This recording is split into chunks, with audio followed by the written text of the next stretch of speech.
안녕하십니까. 신인근의 국방TV 데일리 디펜스입니다. 자, 오늘 아주 흥미로운 그리고 즐거운 소식 가지고 여러분들과 대화를 나눠보겠는데요. 자, 김정은이가 내란, 반란이 두려운가 봅니다. 군량 및 창고 대개방해서 탈탈 털어서 지금 나눠졌는데 체제 붕괴 카운트다운 들어가는 것 같습니다. 관련 소식 알려드리겠습니다. 자, 북한이 보위부 그리고 안전부에다가 1년치 식량을 일괄 지급하는 파격적인 조치를 단행했습니다. 소식 한번 보겠습니다. 지난 4월 말 함경북도와 양강도의 보위부, 안전부 요원들에게 1년분 식량이 배급되었다. 군량 및 수입미를 모두 끌어모아 겨우 양을 맞췄다는 전언이다. 우선 안전부의 경우 통일적으로 강냉이 200kg과 벼 40kg을, 보위부는 강냉이 220kg, 벼 80kg을 배급했다. 이는 지난해와는 다른 행보다.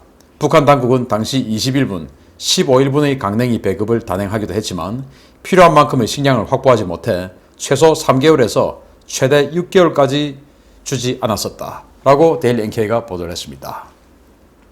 북한은 지금 이 주민들을 통제하고 사회를 통제하는 여러 가지 기구를 가지고 있죠. 그리고 군을 통제하는 기구도 가지고 있고, 그 중에서 주민을 통제하는 기구, 바로 안전부죠. 우리로 치면 경찰입니다. 그리고 그 안전부를 통제하고 또 주민을 또 통제하고 이 경찰의 기능 플러스 검찰의 기능까지 가지고 있을 정도로 막강한 권한을 가지고 있는 게 바로 보위부입니다. 국가안전보위성이죠. 그래서 이 보위부는 국경경비대까지 다 자기네들 관할이에요. 이 보위부가 북한 권력의 핵심이었습니다. 그런데 최근에 보위부, 안전부 이들이 몇 년째 월급에 해당하는 이 식량 배급을 받지 못하기 때문에 불만이 이만저만이 아니고 이 권력을, 이 공안 통치를 가지고 북한 체제가 유지가 됐는데 이 공안 통치의 이 창급 부대들이 전부 창을 거꾸로 돌리려고 하기 때문에 이제 김정은이가 겁이 덜컥 난 거죠. 왜? 명령을 내렸는데 수행이 잘 안 된다. 이거 굉장히 겁나는 상황 아닙니까? 그래서 안 되겠다. 자, 일단 지금 국경지역에서 사고가 많이 발생하니까 국경지역의 안전부와 보위부 쟤들에게는 1년치 식량 줘라. 명령이 내려간 겁니다. 자, 근데 이제 안전부 즉 경찰은 강냉이 200kg 그리고 벼 40kg 그리고 보위부는 뭐 좀 많이 먹나요? 강냉이 220kg 그리고 벼 80kg. 그래서 보위부 월급이 조금 더 많습니다.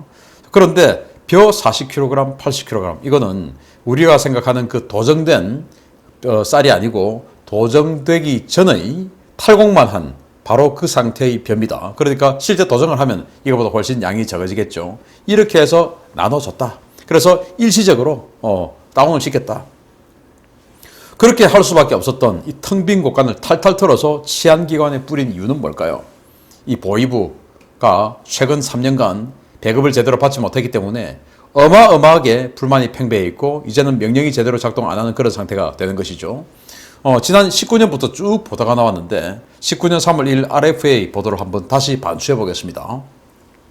북한에서 가장 확실하게 배급을 보장받았던 보위성에 대한 배급이 지난해부터 끊겼다. 일선 보위부원들 생계 위해서 뇌물, 요구, 금품 갈취가 극심하다. 그리고 이제 지난 2019년 4월 이 어간에 이제 그 하노이 정상회담, 싱가포르 정상회담 막 열릴 때 아닙니까? 이때 하노이 정상회담 직후에 보위부 요원 7명이 집단 탈북했다. 경로한 김정은이가 중국의 암살조를 파견했다. 라고 정상회담 이후에 1년 이후에 이렇게 영국의 텔레그라프가 보도를 했어요. 그래서 여기에 보위부 7명은 또 이너서클에 있는 완전 핵심 요원들이었습니다. 자금을 관리하는 그런 요원들인데 그러다 보니까 이제 김정은이가 더 열받아가지고 암살조까지 파견해서 몇 명은 실제로 죽었다라고 해요. 그리고 또 몇 달 후에 8월 29일 날 역시 RFA가 보도를 하는데 배급이 끊겼던 보위부에 다시 배급이 시작됐지만 가족이 있어도 보위부원 본인 1인 식량만 최소량을 지급했다. 부족한 것이 없이 살던 보위부원들이 지역 주민들 상대로 온갖 트집을 잡아 갈취하고 있다. 자, 이렇게 돼서 완전히 악순환의 고리가 되는 것이죠. 권력은 가지고 있는데 지금 월급을 못 받으니까 이들이 그럼 그 권력을 다른 쪽으로 활용하는 것이죠. 악용하는 것이죠. 바로 주민들을 협박하고 갈취합니다. 그러면 주민들의 불만이 높아지겠죠. 그래서 이런 악순환의 고리에 들어가니까 이제 김정은이가 이거 보위부원들 저렇게 놔두면 위험하겠다 라고 해서 쌀을 80kg 줘라. 이렇게 된 겁니다. 자, 그래서 배급이 끊긴 이 공안기관, 뇌물 갈취는 일상이 됐죠. 김정은이 여기에서 이제 충격을 받았는데, 두 번의 금괴, 대형 금괴 밀수 사건이 있었죠. 그 중에서 이제 마지막에 2020년 7월에 발생했던 금 58kg을 반출하는 사건이었는데, 정말 어마어마한 돈이죠. 다 김정은이 건데. 이게 두 번에 걸쳐서 지금 이런 대형 금괴 밀수 사건이 발생했는데, 이게 전부 다 국경 경비대들의 묵인하에 들락날락거리는 겁니다. 국경 경비대, 즉 보위부원들인데 그들이 묵인할 정도로 그들이 생활이 어렵다 이겁니다. 여기에서 이제 부스러기 좀 남겨 먹겠죠. 눈 감아주는 조건으로 얼마 좀 받아 먹고, 자 이렇게 해가지고 여기에도 사실 상당히 고위층들이 개입이 되어 있었지만 완전히 꼬리 다 자르고 일선 말단들 딱 해가지고 그냥 덮어버렸어요. 자 이때 국경 경비대 보위부원들인데 쟤들이 저렇게 협력할 정도면 이거 지금 완전히 큰일 났구나 라는 생각을 하게 된 것으로 봅니다. 그렇게 해서 이제 안 되겠다. 풀자. 그런데 이렇게 2년 만에 다시 열린 2호 창고, 즉 군량미 창고, 과연 열어도 되는 것인가? 열으면 안 됩니다. 2호 창고는요, 군 식량 창고와 별개로 주민용 전시 식량을 보관하는 창고입니다. 2000년대 초까지는 3년분이 저장되어 있었으나 식량난이 악화되면서 3개월분만 저장하도록 규정이 바뀌었고, 저장식품도 506에서 콩, 팥, 밀가루, 꼬부랑국수, 즉 라면 등으로 다변화되었습니다. 창고 개방 허가권은 최고사령관, 즉 김정은만 보유하며 허가 없이 물자를 반출할 경우에는 공개 총살됩니다. 2호 창고는 전국 각지에 이렇게 있어요. 그래서 평양 같은 경우에는 24개의 2호 창고가 있습니다. 그래서 이 군부대에서 쓰는 그런 식량 외에 북한은 이제 뭐 전체가 다 공무원이니까 국민들이 또 국가 총력전이죠. 그래서 3년 동안 6.25가 3년 동안 이뤄졌으니까 3년 동안의 식량은 그동안 2000년대 초까지 고난의 행군이 있어도 유지해 왔던 겁니다. 그러다가 이제 안 되니까 점점점 줄여서 6개월까지 줄이고 이제는 3개월치로 줄였습니다. 그 3개월치로 줄인 명분은 뭐냐?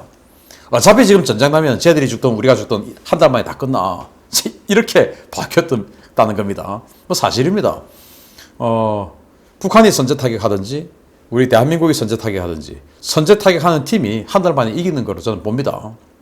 그래서 무조건 우리는 선제타격 해야 됩니다. 그래서 김정은이가 전쟁하면 한 달 만에 끝인데 뭐 6개월이 무슨 필요했냐? 3개월로 줄여. 그리고 그거 좀 쓰자. 이렇게 돼서 그거 나눠준 겁니다. 그런데 지난 2019년에도 또 한번 열었었거든요. 그때도 대대적으로 보도가 됐었는데 그때는 수해 때문에 열었습니다. 수해 때문에 뭐 작황이 너무 안 좋으니까 열었는데 그때 이제 이 보리 작황이 안 좋았어요. 그래서 봄에 이 군량미를 열어서 나누어 주었습니다.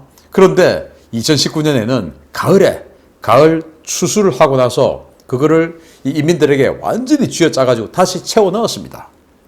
군량미 채워 넣어야 전쟁을 할 수 있으니까 군량미를 채워 넣었어요. 그러면은 2019년에는 봄에 군량미를 열고 가을에 채워 넣었는데 올해는 다시 채워 넣을 수 있을 것인가? 제가 봤을 때 불가능하다. 왜냐? 이러한 보도들의 정황을 분석해 보면 올해는 안 되겠다라는 결론이 나올 수밖에 없어요. 왜냐? 자, 지난번에 데일리 NK가 보도를 했었는데요. 협동 농장들에서 트락토르, 즉 트랙터, 부속, 타이어 등을 훔쳐가는 현상이 증가했다. 이러한 사건들은 모든 것이 다 부족하기 때문에 나타나는 것이며 전국에서는 국가재산인 불임소, 즉 일소 절도 사건도 늘었다. 자, 이렇게 해서 트랙터의 부속도 내다 팔고 타이어도 내다 팔고 소가 있어야 쟁기질하고 할 텐데 소까지 잡아먹어버리고 이렇게 되니까 트랙터 없죠, 소 없죠. 그러면 모내기 하기 전에 이 땅도 뒤집어야 되는데 누가 합니까? 사람이 해야 되죠. 모든 것을 이제 인력으로 해야 됩니다. 일의 능률이 떨어지게 되죠. 그래서 능률이 떨어지게 됩니다. 그런데 설상가상으로 비료가 없어요. 비료가 없다 보니까 모내기를 앞두고 심각한 비료 부족에 시달리고 있는 북한 당국은 주민들에게 1인당 매일 2리터 소변을 제출해서 퇴비를 만들도록 지시했다. 이제 오줌 받아와. 요소 비료 대신 하자. 이렇게 해가지고 1인당 매일 의무적으로 2리터씩의 소변을 제출해야 된다. 이겁니다. 비료가 없으니까. 왜 비료가 없냐? 4월 20일 날 보이스 오브 아메리카가 보도를 했죠. 중국 해관총서, 즉 세관에 따르면 북한은 질소비료 14,000톤, 화학비료 원료인 인산2 암모늄 414만 달러치를 수입했다. 이는 예년 대비 10분의 1 수준에 불과했다. 라고 보도를 했어요.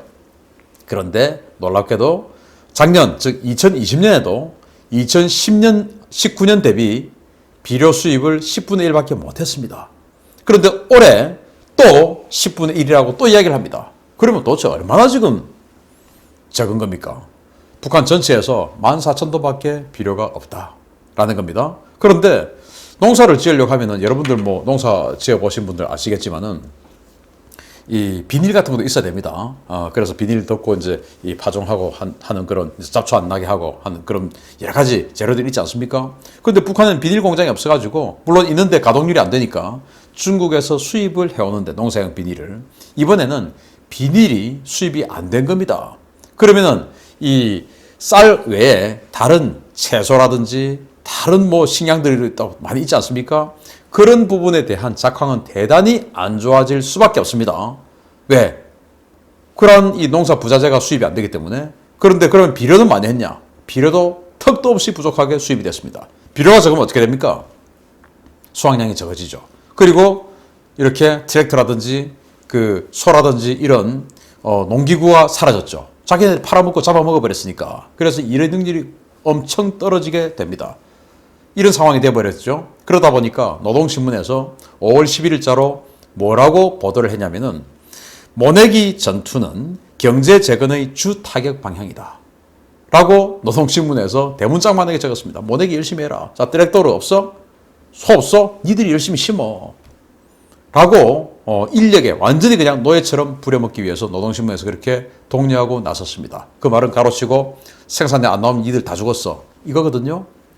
이런 상황에서 니들 다 죽었어를 실현하려고 하면은 보위부, 안전부가 자기 말을 들어야 되는데 지금 상황 보니까 안 듣겠거든요.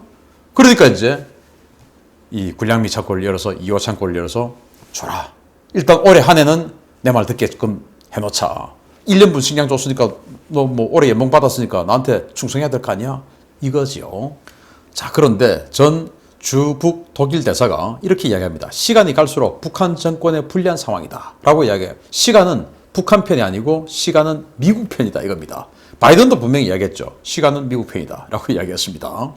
자, 토마스 쇼퍼 전 평양 주재 독일 대사가 이렇게 이야기합니다. 북한 내 강경파들이 북한 정책을 통제하는 한 바이든 행정부에서 거론되고 있는 대표부 설치와 미국 대화는 가능성이 적어 보인다. 경제적 격차와 외부 정보 유입 등으로 북한 주민들의 불만은 커져갈 것이다. 그래서 북한 정권은 시간이 갈수록 불리한 상황에 처하게 될 것이다. 라고 이야기합니다. 점점 내리막길 걷는데 이제는 저 군량미 창고마저도 올해는 채워넣지 못하는 상황이 발생하게 되는 것입니다. 이제 전쟁 못하는 겁니다. 자, 여기 참고로 여기가 이제 김정은이 부부, 여기는 조영원 조직지도부장, 그리고 여기 너무 오바해서 110도 인사, 폴더 인사하고 있는 여기는 김혜정이 오바우먼이네요. 이렇게 하고 있습니다. 금수산 태양궁전에서. 아무튼 이제 이렇게 시간은 김정은이 편이 아니다. 그러면 김정은 입장에서는 뭔가 올해 한 해라도 꼬박 안전하게 넘기기 위해서는 뭔가 수를 써야 되겠죠. 그래서 지금 위성이 계속 보니까 강원도에 이상한 게 있네. 그래서 강원도 동해에서 식별된 이상징후입니다. 지난 9일에서 10일 원산 소재 김총비서 특각 즉 별장 일대를 촬영한 인공위성 사진 분석 결과 인근 해안에서 김총비서의 호화 요트가 포착되었다. 요트가 포착되면 김정은이 원산을 찾았으며 잠수함 공개 즉 2019년 7월 때도 요트가 식별된 바 있다 라고 NK뉴스가 보도를 했습니다. 자, 이겁니다. 김정은이 요트입니다. 요트. 그래서 김정은이가 요트 타고 원산에서 어딘가로 갔다 라고 하는 것은 잠수함 관련한 행보를 펼쳤다 라고 분석을 하는 것입니다. 왜? 과거의 전례가 그랬으니까. 그 말은 김정은이가 전략 잠수함을 보여주든지 아니면은 잠수함에서 SLBM을 발사하든지 하는 그런 도발을 할 것이다. 왜냐?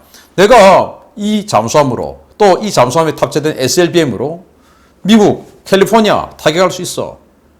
그러니까 나의 몸값은 이 정도 되니까 자, 바이든 대화하자. 그리고 나에게 돈 좀 줘.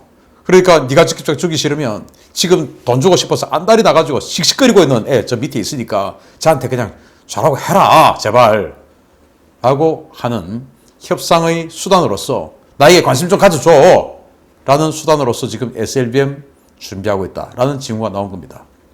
그러면 SLBM 쏘면은 바이든이 대화해 줄까요? 천만의 말씀이죠. 그래서 최대 위기로 내몰리고 있는 김정은입니다. 올해 못 넘길 것 같습니다. 못 넘긴다는 것이 올해 김정은이가 당장 죽는다 또는 넘어진다 라는 것보다는 올해 완전히 이제 2021년은 이 식량 사정으로 인해서 돌이킬 수 없는 상황까지 내몰리고, 그리고는 이 김정은의 정권이 완전히 내려앉는 그 첫 해가 될 것이다. 그런데 도와주고 싶어서 안 달라 했죠. 그런데 도와주면 안 되죠, 지금 국제 레짐이. 그런데 보니까 이런 여러 가지 상황으로 인해서 올해 말 그리고 내년에 쌍으로 못 넘기지 않을까라는 생각이 드네요. 아무튼 이 바이든 미 대통령이 여러 가지 인권 문제 그리고 이 핵의 확산 문제, 이런 여러 가지 얽히고 설킨 이 문제들 때문에 북한과 오직 핵 문제만 가지고 협상할 수 없는 그런 상황에 처해 있습니다. 대화하고 싶어도 할 수 없어요. 그래서 미 행정부는 이 문 정권하고는 같이 북한 관련한 일 안 한다. 다음 정권 기다린다. 라고 지금 분위기가 팽배해 있죠. 그래서 내년 5월 이후에 우리 대한민국의 정말 자유민주주의 정권 딱 탄생시켜서 같이 북한 정권 확 뒤집는 그것이 외교적 압박이든 아니면 군사적 선제 타격이든 뒤집는 그런 통일의 원년이 2022년이 되지도 않을까라는 기대를 해봅니다. 자, 김정은 점점 끝나갑니다. 마치겠습니다. 감사합니다.